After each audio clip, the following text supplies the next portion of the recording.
সংসদের মকরদ্বারে আজও কিন্তু বিরোধীরা বিক্ষোভ দেখাচ্ছেন। বিক্ষোভে যোগ দিয়েছেন প্রিয়াঙ্কা গান্ধীও। যন্তর মন্তরে আন্দোলনকারীদের ওপরে গুলি চালানোর নির্দেশ কে দিয়েছিলেন, বারবার এই প্রশ্নে সরব হচ্ছেন বিরোধীরা।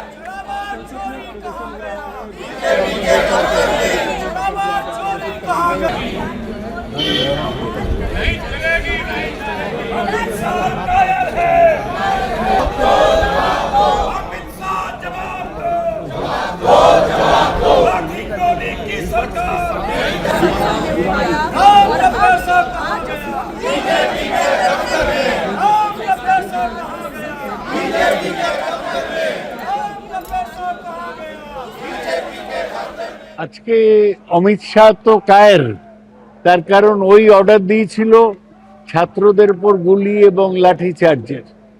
সুতরাং ওর হাউসে এসে জবাব দেওয়া উচিত। আমরা বলছি অমিত শাহ সদনে এসো এবং তুমি ক্ষমা চাও, এই দাবিতেই আমরা লড়াই করছি। কেন্দ্রীয় স্বরাষ্ট্রমন্ত্রী অমিত শাহ তাকে এই ঘটনার দায় নিতে হবে, ক্ষমা চাইতে হবে।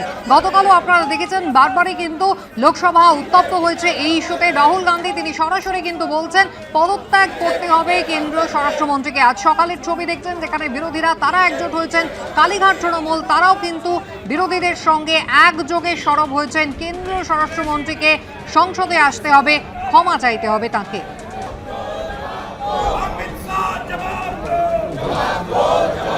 যন্তর মন্তরে যে আন্দোলন চালাচ্ছিলেন আন্দোলনকারীরা, তাদের উপরে গুলি চালানোর নির্দেশ কে দিলেন, এই প্রশ্নে বারবার উত্তাল হচ্ছে সংসদ।